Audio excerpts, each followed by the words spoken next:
My daughter, who ran away to join ISIS, just climbed out of my bedroom cupboard.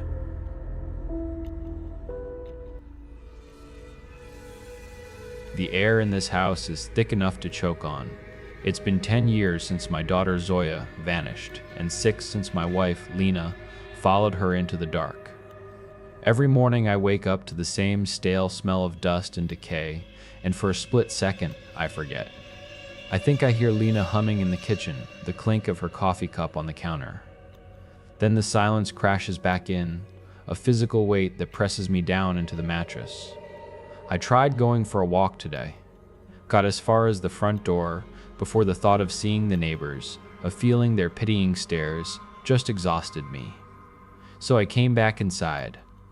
Back to the quiet. Back to the ghosts. I was staring at the wall in Zoya's old room, at the awards and photos I can't bring myself to take down, when I heard it. A sound that didn't belong. A slow, wooden groan from the hallway linen closet. My heart hammered against my ribs. The house is old. It makes noises. That's what I told myself. But this was different. This was deliberate. I stood in the doorway of her room, frozen. The closet door, which had been shut tight this morning, was now cracked open. A sliver of darkness in the dim hallway light. I watched, barely breathing, as it swung open the rest of the way on its own. And then a hand, covered in dust and grime, gripped the doorframe from the inside. She pulled herself out. My Zoya.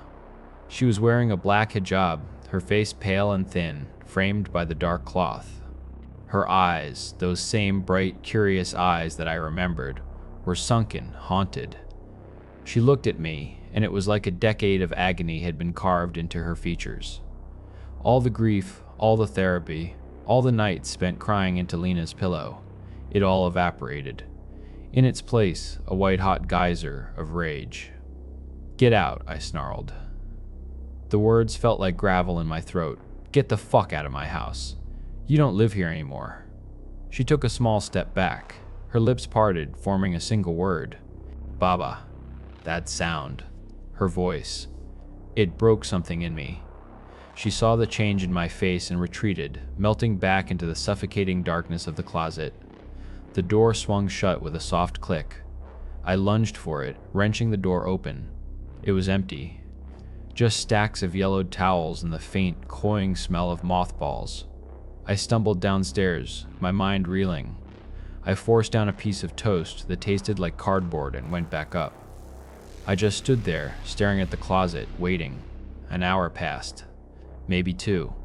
The door creaked open again. She stepped out, just as before. This time, I didn't scream. Why?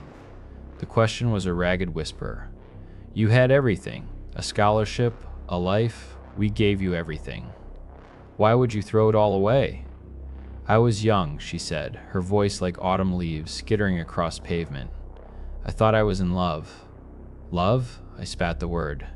"You called that love? He poisoned you, made you hate us. Hate your own life." "He wasn't who I thought," she admitted, her gaze fixed on the floorboards. "When I got there, it was a cage. He took my passport, my phone. He told me my family was dead to me now. He said if I ever tried to leave, he would find you and Lena." The anger was still there, a hot coal in my gut, but now it was wrapped in a cold, suffocating grief. I saw her not as the monster who destroyed our family, but as the scared 20-year-old girl she was. A child. My child. My child. Tears I thought had long since dried up started burning my eyes. "You stupid, stupid girl."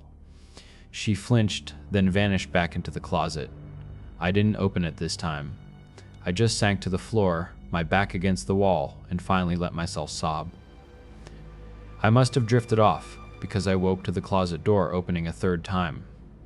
Zoya was there.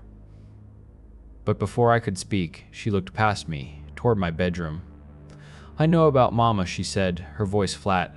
"I know she couldn't live with the shame." My blood ran cold. How could she possibly know that? We never spoke of it. The official story was an aneurysm. And then, another figure emerged from the closet behind my daughter. Lena. She was wearing the blue dress she wore on our last anniversary. Her face was serene, but it was a waxy, unnatural calm. There was a faint, bruised shadow around her neck that the dim light couldn't quite hide. She smiled at me, a gentle, empty smile, and then stepped back into the darkness. When the papers got a hold of it, I choked out, the words tearing at my throat, that a girl from our town had run off to join them. The calls started. The rocks through the window, people spat at your mother in the street. It broke her, Zoya. You broke her. I'm sorry, she whispered, tears glistening on her pale cheeks. Baba, I am so sorry. Every day I was there, I prayed to come home. I prayed for you to find me. The closet door opened wider. 3 small children, none older than 7, stepped out from behind her. 2 boys and a little girl, with Zoya's eyes and hair the color of desert sand. They didn't smile or laugh. They just stood there, solemn and silent, clinging to their mother's abaya. My grandchildren. The realization hit me like a physical blow. I fell to my knees, an animal sound escaping my lips. I reached for them, and they came to me, their small arms wrapping around my neck. They felt real, solid.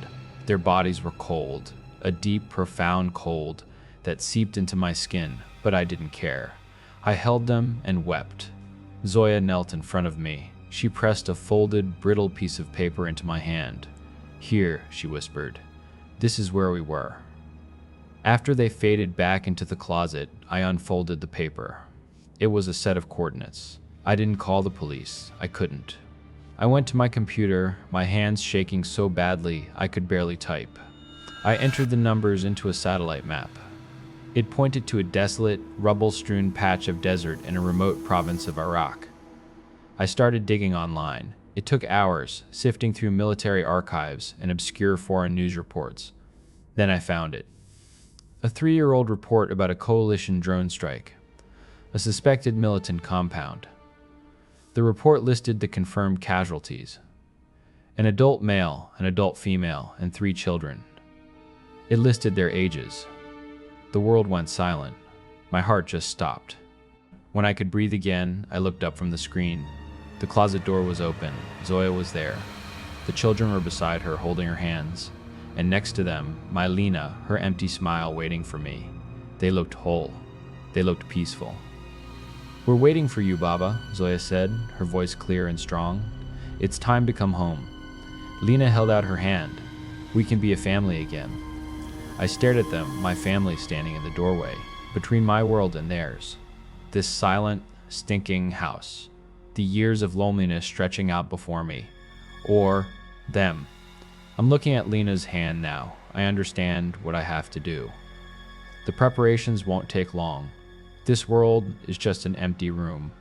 My family is waiting for me on the other side of the door.